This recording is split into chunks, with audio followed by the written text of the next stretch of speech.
Magic Detective, starring the world's greatest living magician, Blackstone. He tells you the inside story of the accusing corpse. And right after the story, Blackstone will explain tricks that you yourself can perform, reveal the guarded secrets of the world's greatest living magician.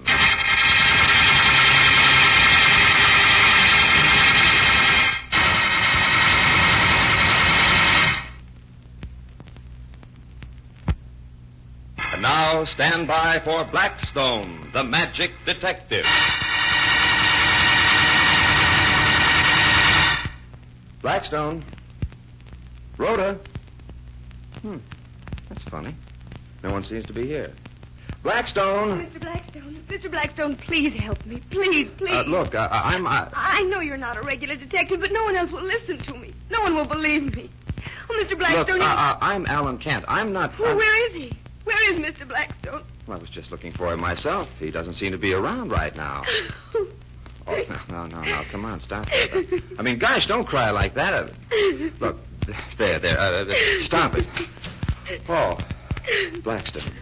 Thank heaven you're here. Why, what's the matter? What on earth have you been doing to make this poor girl cry like this? You ought to be ashamed of yourself, Alan. Mr. Blackstone, you've got to help me. I know it was murder. I know it. But the doctor says it was heart failure, and there was no motive, and even the autopsy didn't prove anything. I'm so afraid. Rhoda, get Miss... Grant. Janet Grant. Get Miss Grant a glass of water, and then we'll see what we can do to help. Here you are. Thank you. Thank you so much. I'm all right now. I'm sorry to have broken down like this, but you were my last hope, and when you weren't here, Well, he's here now. Now, suppose you tell me what this is all about. Have you ever been frightened? Really frightened, I mean. I certainly have. I think everyone has sometimes in their lives. I'm frightened now. What's the matter? You said something about murder and an autopsy. It is murder. Who was murdered? My Aunt Maisie. She died at midnight the day before yesterday. She went to bed and never woke up. Was she an old woman? Yes, very. Well, isn't that a perfect way to die, just to go to sleep? She was murdered, I tell you. Murdered in cold blood. I don't know how I know it, but I do. When I go into her house, there's something evil there. Something wicked and unknown and evil. You say there was an autopsy. Yes. I had this feeling of evil so strongly that I had an autopsy performed. But the doctors found nothing? Nothing. Well, who would want to kill your aunt? Who would benefit by her dying? I'm the only person who inherited. Well, did she leave very much? Very little. She'd had a great many old family jewels, but they're all gone now. Gone? What do you mean by that? During the last years of her life, Auntie was, well, eccentric. She gave away most of the jewelry. She gave it to strangers, to people who did her small favors, just anybody. There's nothing left. Did you ever know any of the people she gave the jewelry to? No. The only way I found out about it was when Miss Ella asked me to try to stop her. Miss Ella? Auntie's housekeeper. Oh. Only she was more than that. She was a companion, a nurse, a friend, everything. She came and told you about the gifts of jewelry. Well, what did you do? I went and talked to Auntie about it. But she denied it. She didn't like to have the jewelry discussed. She thought you were trying to get it away from her? I wasn't, though. When was your aunt's funeral? It's tomorrow. That's why I had to come and see you today. It's the last chance. Well, could we see your aunt? Why, yes, I guess so. She's lying out at the old house now. Miss Ella is keeping watch. Get your hat, Rhoda.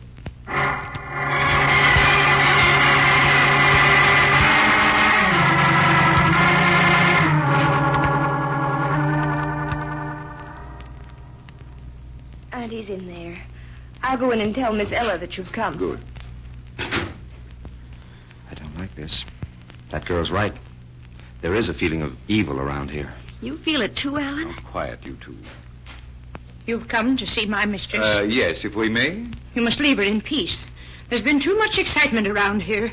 The dead cannot rest when there's excitement. We've come to help if we can. Oh, she's past help now. Leave her in peace. Won't you come in, Mr. Blackstone? Very well. Rhoda, you and Alan wait here with Miss Ella. Why don't you try to rest, Miss Ella? Janet and Mr. Blackstone are with her now. I cannot rest until my mistress rests, too. She is resting now. No, people won't leave her alone. There's doctors and strangers around her. She hated strangers. She wouldn't allow them near her. But Janet said she gave jewelry to strangers. She wouldn't have done that if she hated them, would she, Miss Ellen? I don't know. She was a good woman. And now she's gone. Gone. And I won't let her rest. I'm going back to her now. Whew. She seems sort of violent. Yeah, she does. Well, what do you think we ought to do now?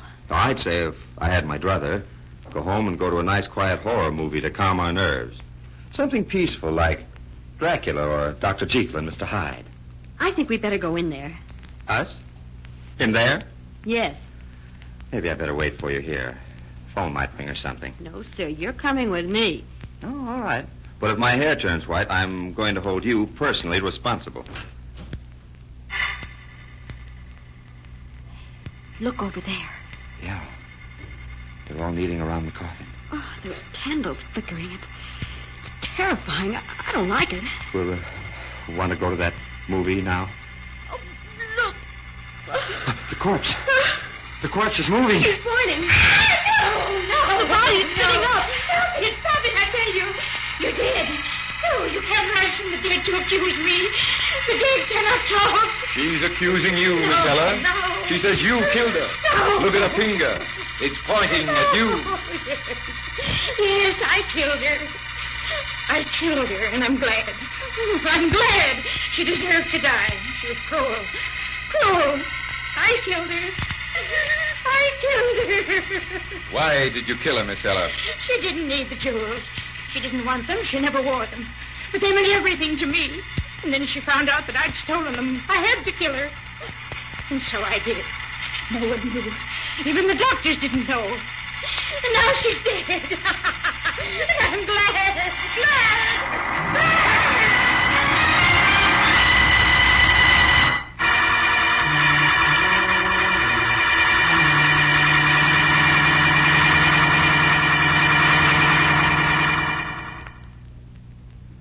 Well, I, for one, am darned happy to be back here in your studio, Blackstone.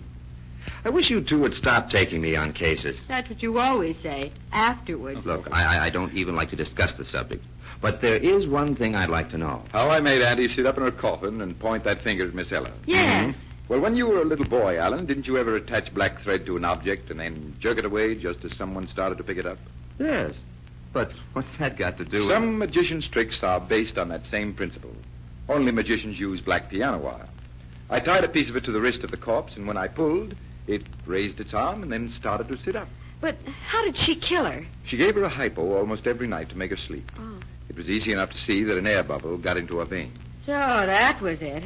And so another mystery was solved by magic. Boy, I'm glad there was a nice logical solution to that. Maybe I won't have quite so many nightmares now that I know how it was done.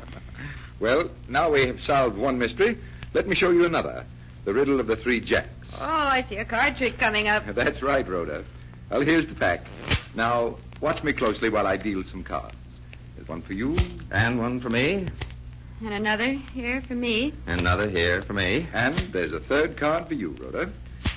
But I'm going to use your 3rd card, Alan, to scoop up the other 2 like this. I see. Now you're putting my cards on the top of the pack. Why is that? Because Rhoda has 3 jacks. Turn them up, Rhoda, and see for yourself. Oh, yes. Well, these are the 3 jacks, but... But what, Rhoda? Well, could you deal them like that again? Of course. Lay them face down on the pack. There they are. And here they go.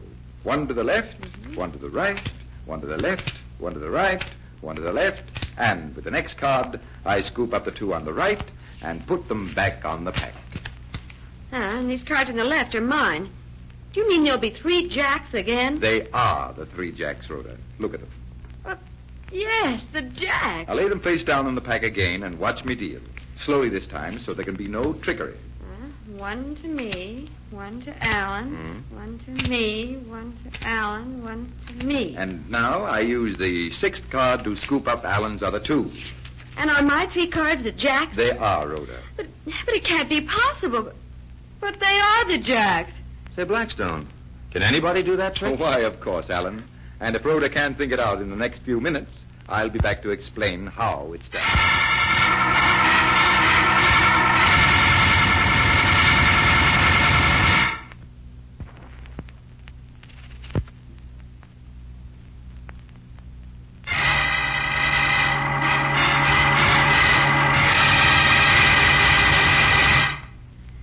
Now, Blackstone, for goodness sake, tell me how to work this impossible trick. And how you can work it over and over again. Well, it's very simple.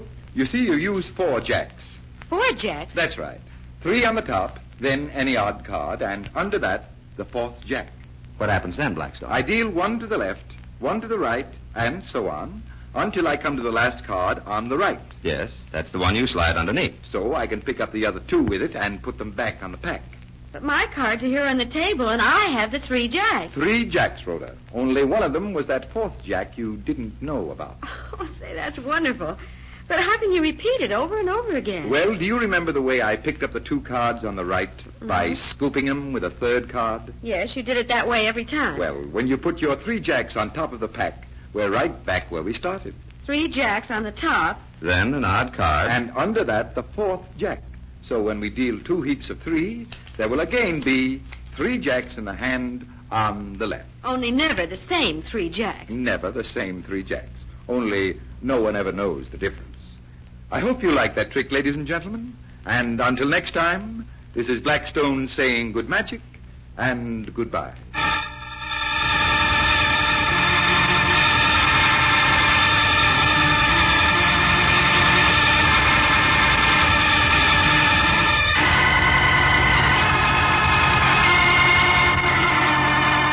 Be with us next time when the world's greatest living magician, Blackstone, tells us the story of death-defying death and explains more tricks that you yourself can perform.